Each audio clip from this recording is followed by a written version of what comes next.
ছুটির দিনে তার পছন্দের রান্নাবান্না করার চেষ্টা করি। হ্যালো সবাইকে, সবাইকে নমস্কার, সবাইকে শুভ সকাল। এই তো এখন আমরা সকালে নাস্তা করে নিচ্ছি। আজকে নাস্তার জন্য ডিম দিয়ে পাউরুটি ভেজে নিলাম, মুড়ি নিলাম। মুড়ি ছাড়া আমার একদম চলে না, যেটাই থাকুক না কেন মুড়ি দিয়ে চাটা খেতেই হবে। তো চাটা খেয়ে নিলাম। চাটা খেয়ে অনুশ্রীকে পড়াতে বসালাম। পড়াটোরা শেষ করে অনুশ্রীর বাবা বাইরে গিয়েছিল, বাইরে থেকে নাস্তা নিয়ে আসছে, সিঙ্গারা জিলাপি নিয়ে আসছে। আজকে যখন ছুটির দিন বাইরে থেকে নাস্তা এনে খেতে খুব ভালো লাগে। তো নাস্তা খেলাম। নাস্তা খেয়ে দিয়ে আর সকালে ভাত টাত খাওয়া হলো না, অনুশ্রীকেও দিলাম না। সকালে রান্নার জন্য সব কিছু রেডি করে নিলাম। আজকে রান্না করব চনার ডাল দিয়ে, সজনে ডাঁটা দিয়ে, ঢেঁড়স ভাজি, পটল আলু চিরা দিয়ে মাছের মাথার ঘন্ট। এই রান্নাটা আমার হাজব্যান্ড ভীষণ পছন্দ করে, তাই ওর পছন্দ মতো আজকে রান্নাবান্না করলাম। তো ডালটা হয়ে গেছে, আবার ডালটা ফোড়ন দিয়ে ধনে পাতা দিয়ে নামিয়ে রাখলাম। ঢেঁড়স ভাজিটাও করে নিলাম, হালকা একটু পেঁয়াজ দিয়ে ঢেঁড়স ভাজিটা করে নিলাম। এবার আমি পটল আলু আলাদা আলাদা করে ভেজে নিলাম। এভাবে আলাদা আলাদা করে ভেজে রান্না করলে মাছের মাথার ঘন্টটা এত বেশি টেস্টি হয়। যারা রান্না করেন তারাই বুঝবেন। এটা আমার হাজব্যান্ডের ভীষণ পছন্দের একটা রেসিপি, তাই শুক্রবার আজকে ওর পছন্দের রান্নাবান্না করে নিলাম। চিড়াগুলো ভেজে নিলাম, আলু পটল আলাদা আলাদা ভেজে নিয়ে চিড়াগুলো ভেজে নিলাম। এবার আমি পরিমাণ মতো তেল দিয়ে গরম মশলা ফোড়ন দিলাম।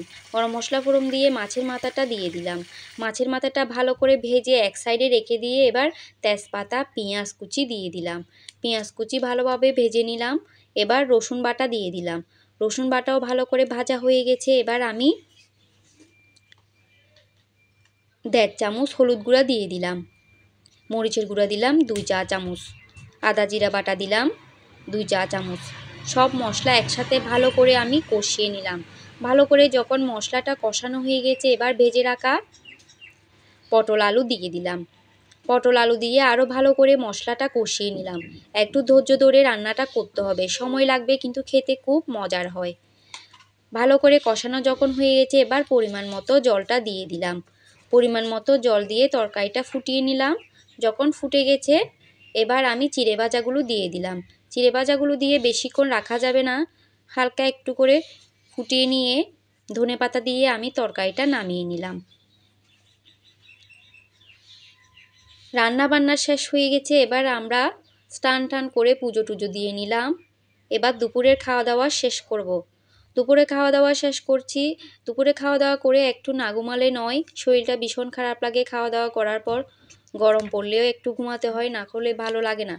তো দুপুরে ঘুম থেকে উঠে সন্ধ্যাবেলার কাজকর্ম সেরে নিলাম, সন্ধ্যা আরতি টারতি দিলাম।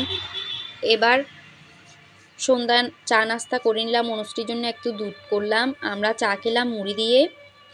আমার ভিডিওটা এতক্ষণ ধরে যারা ধৈর্য ধরে দেখেছেন তাদের অনেক অনেক ধন্যবাদ। এভাবে আমাকে সাপোর্ট করে আমার পাশে থাকবেন সবাই।